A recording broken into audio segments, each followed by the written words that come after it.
Bradford to the stand.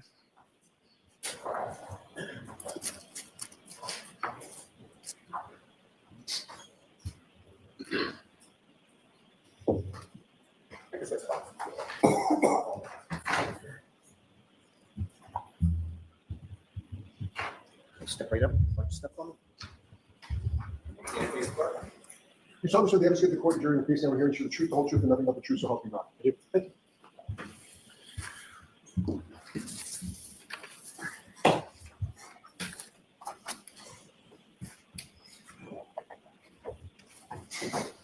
Forgive me, Your Honor. I have just one moment.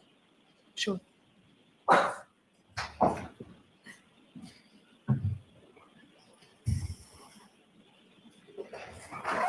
Good afternoon, sir. Good afternoon.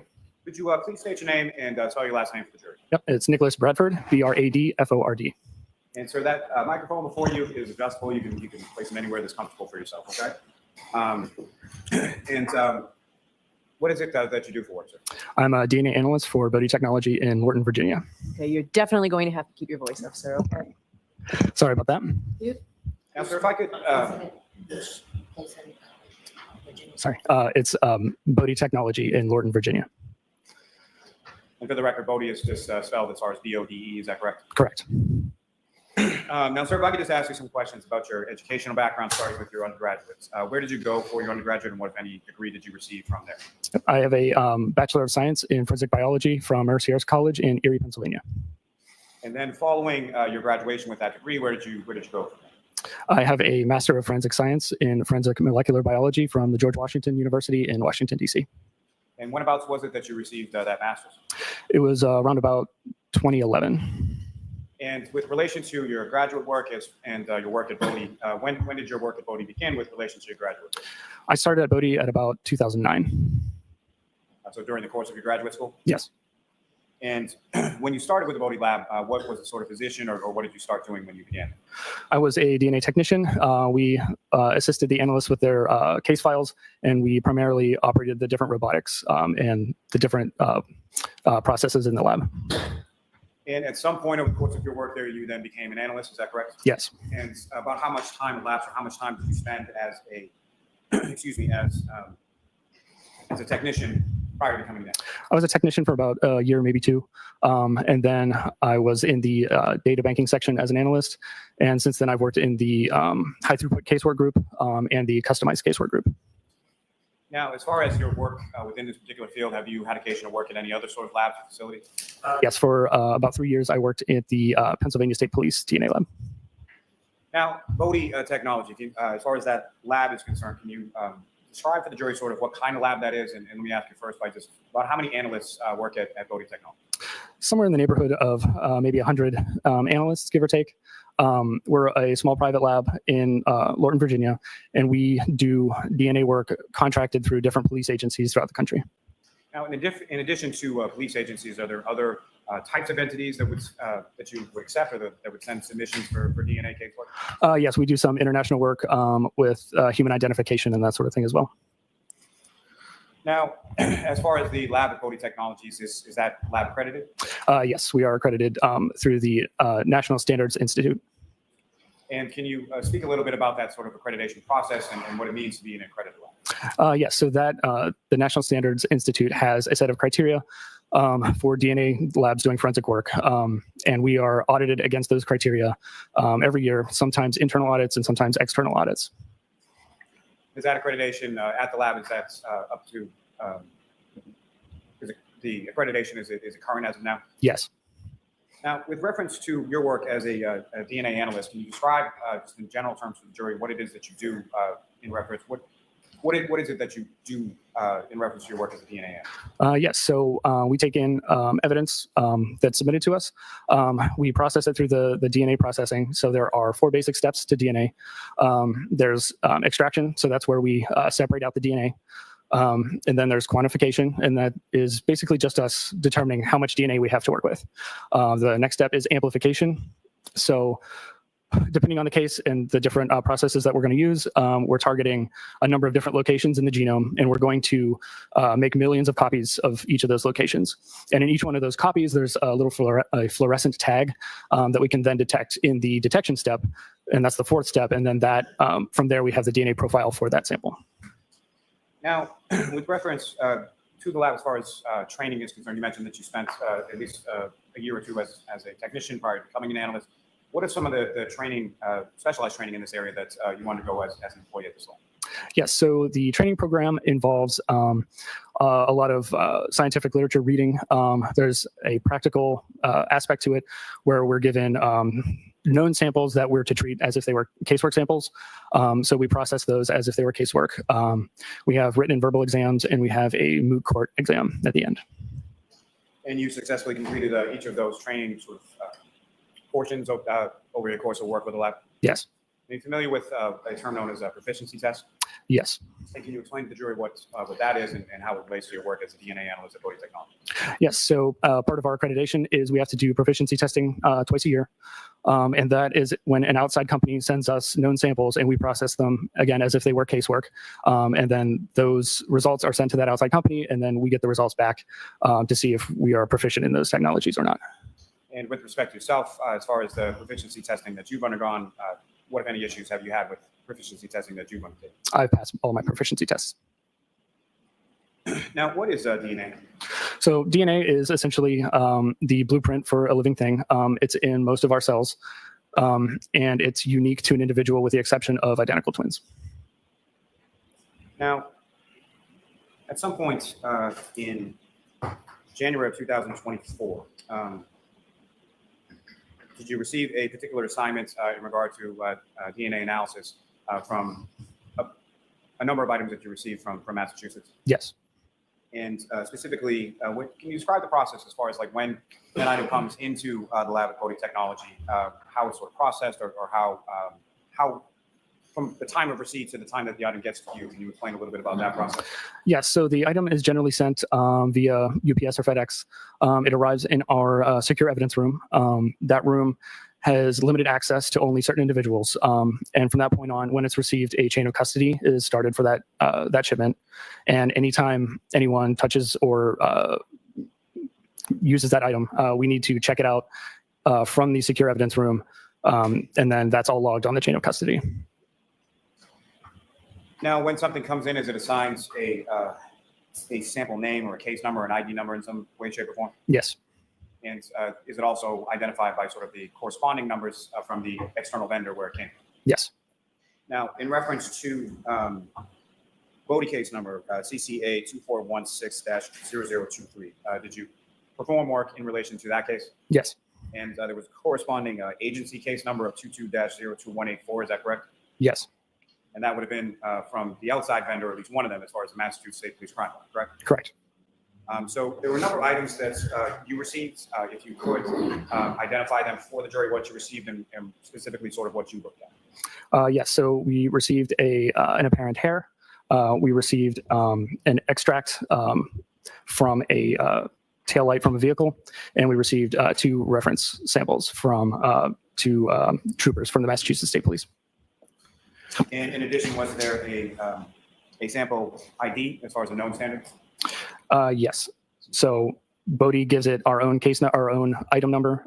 So in this case, the 2 reference samples were CCA 2416-0023 R03 and the same number R04 for the 2 reference samples. Now, if I could just ask you to further respond upon as far as the CCA 2416-023, which is E01. There was an agency sample ID, is that correct, that was attached to that? Yes. And what was that? So that was 3-6.1. Is there a description that comes from the external vendor as well as to sort of what that item is? Yes. In this case, the sample was a shaft end of hair from exterior passenger side rear panel. There's a specific mass registration plate that's associated with that hair as well, is that correct? Yes. And that was 3GC684, is that correct? Correct. Now, with reference to the R03 and R04, those were vehicle samples, is that correct? Yes. And R03 specifically, as far as the agency description, what, if anything, was provided as far as that? For R03, that was the buccal swab from Yuri Begetic. And as far as R04? That was the buccal swab from Michael Proctor. Now, with reference to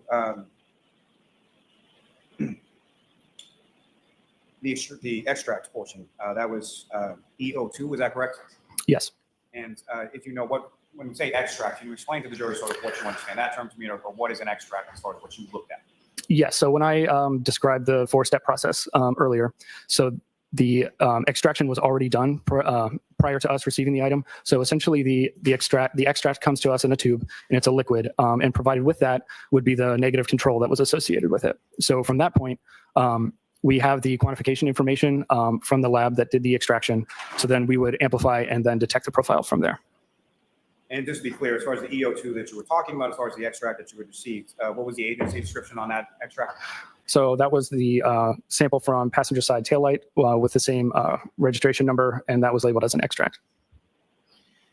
Now, in addition to that, there was a known blood standard, which you indicated was item or agency sample ID 8-1.1.1. Yes. And what was the agency description on the known blood standard? That would be from, excuse me, sorry, that was the sample from John O'Keefe, the profile, I should say.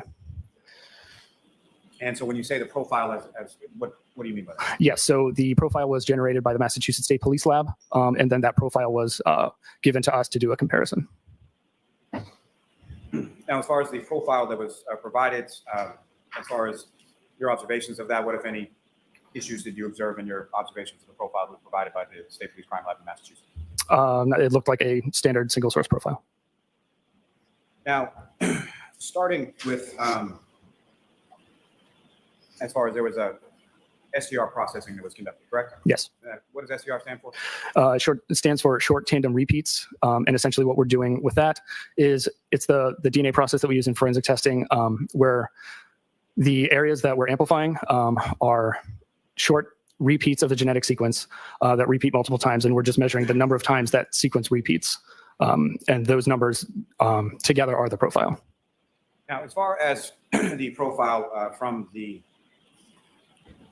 the profile from the extract that you received as far as EO2, from the passenger side tail light of the vehicle, what, if anything, were you able to determine based on your analysis and STR processing of that? Yes, so we determined that it was consistent with a mixture of 3 individuals, including at least 1 male contributor. And so if you could just walk the jury through as far as the process, as far as the testing, what is it that you're actually doing in the lab? What are you looking at, and how are you making a comparison?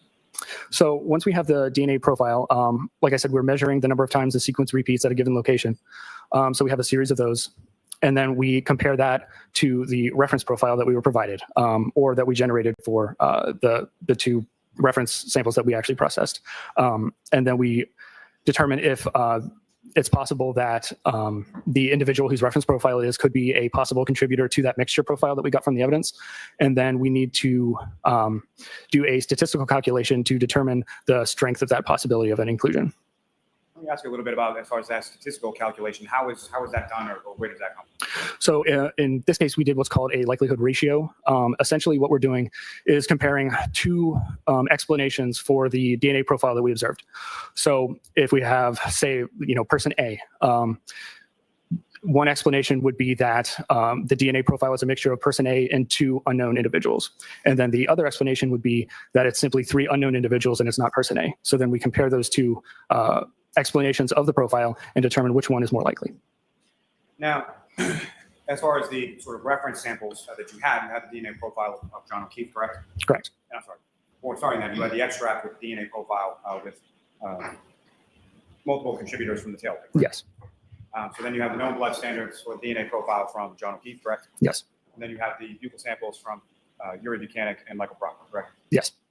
And so with reference to those specifically, as far as the reference samples, is that what you're generating the DNA profiles from? So we're comparing those references to the mixture that we obtained from the taillight. And so in your comparison, let me start with the known one as far as John O'Keefe. What, if anything, did you find from your comparison of the John O'Keefe DNA profile to the DNA profile from the taillight? Yeah, so in this case, when comparing the John O'Keefe profile, assuming a mixture of 3 individuals, it is at least 749 million times more likely to be observed if it originated from John O'Keefe and 2 unknown unrelated individuals than if from 3 unknown unrelated individuals. And we provide a sort of verbal qualifier to that because most people probably don't have a lot of experience with non-alien. So in this case, that would be very strong support for inclusion. if you know non-alien, how many zeros are we talking? So that would be the number with 30 zeros. And so that would be a strong support for inclusion, correct? Yes. Now,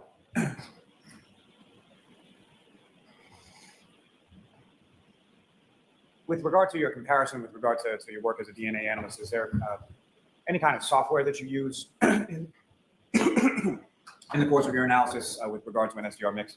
Yes, when there's a mixture profile, we often use what's called star mix, and it's essentially a computer program that we input the DNA profile, and it allows us to use a series of mathematical equations to help us interpret that mixture. Was that done in this case as well? Yes, and then we use that same program to run the statistics. Now, with regard to the sample, the buccal sample attributed from Uri to Tank, did you run that for comparison as well? Yes. And what, if anything, were your findings in relation to your analysis of that? So in that case, assuming a mixture of 3 individuals, the DNA profile obtained is at least 46 million times more likely to be observed if it originated from 3 unknown, unrelated individuals than if from Uri Begenik and 2 unknown, unrelated individuals. So that sounds confusing given what I just said. So the verbal qualifier for that would be very strong support for exclusion. I'm sorry, very strong support for exclusion, is that correct? Correct. And then similarly, as you were testifying, what, if anything, did you find from your analysis comparison of the buccal sample or DNA profile from Michael Proctor? Yes. So in that case, assuming a mixture of 3 individuals, it is at least 76,000 times more likely to be observed from 3 unknown, unrelated individuals than if from Michael Proctor and 2 unknown, unrelated individuals. So that would be strong support for exclusion. So correct me if I'm wrong, but your findings with regard to the 3 samples is strong inclusion or strong support for inclusion of John O'Keefe, is that correct? It would be very strong support for inclusion. And strong support for exclusion of both Uri Begenik and Michael Proctor, correct? Correct. Now, sir, in addition to that, you had mentioned that there was an E01 sample that was a shaft end of a hair from the exterior passenger side rear panel of that same vehicle with the same Massachusetts license plate, correct? Correct. Now, with regard to DNA as it pertains to hair samples, can you describe for the jury sort of that process? And so what is it that you're looking, when you receive a hair sample as far as an extraction is concerned, how does that process work, or what are you getting that extraction from? Yes. So when we have a hair, generally we'll take a look at it, and a forensic biologist will give their opinion on if it's likely that we'll obtain a profile from that hair, because hairs can be a little tricky. So in this case, the forensic biologist determined that the hair would likely not provide a great profile from STR testing, but we went ahead with it anyway, just because sometimes it does work. But in this case, we extract it, and that involves dissolving the hair and forming an extract like the other samples. And then we quantify the hair in this case, and the quantification that I used targets what is called autosomal DNA or nuclear DNA. And in that case, the results were below the limit of detection. So we did not process that sample forward for STRs because we would not have obtained a useful DNA profile from it. Sir, if I could just take it back a little bit in that. Earlier in your statement right there, you just indicated that hair samples or DNA from hair can be a little tricky. Can you expound upon that and explain to the jury sort of what you mean by that? Yes. A lot of times, hairs are, unless they have a root attached, they're not a great sample for nuclear STR testing. They can be, but it's sometimes hit or miss. As far as what's actually being tested as far as STR when it comes to hair, it's not the actual hair. Is that correct? I'm not sure if I'll, can you? Let me ask you, if you're familiar with the term follicular tissue, Yes. can you explain to the jury what that means in relation to a hair sample and DNA testing? Yes. So when there's a follicle attached, that's generally where you will get the nuclear DNA from, not the hair itself. And follicle would necessarily be attached to the root end and not to the shaft end, correct? Correct.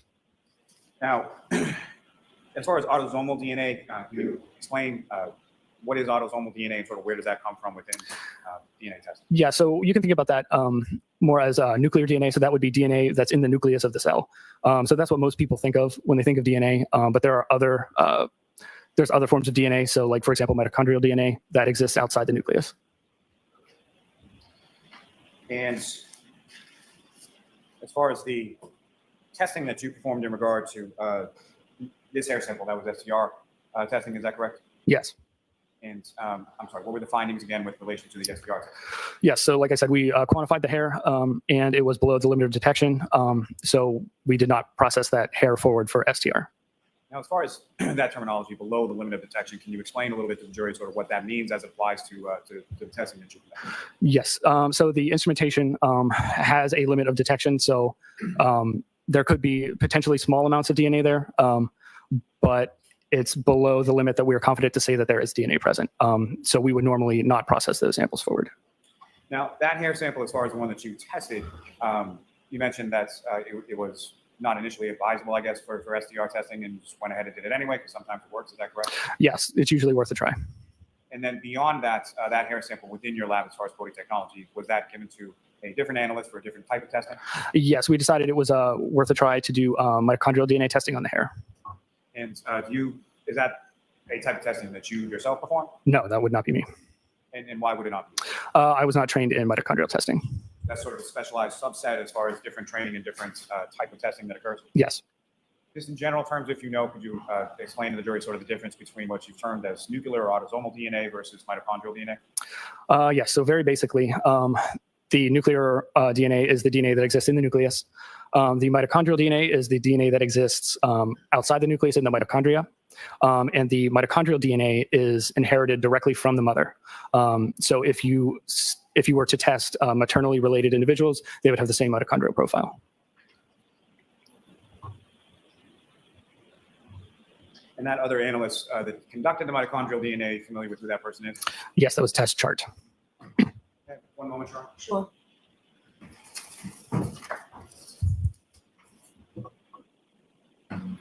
Thank you very much, sir. I have no further questions. Okay, We have no questions. great. So you are all set, Mr. Bradford. Thank you. Thank you very much. Okay, so jurors, we will take our luncheon break and we'll have more witnesses here for you this afternoon. So let's say 40 for president. All rise for the court, please. Your Honor, may we approach this? Sure. Councilman Baldwin.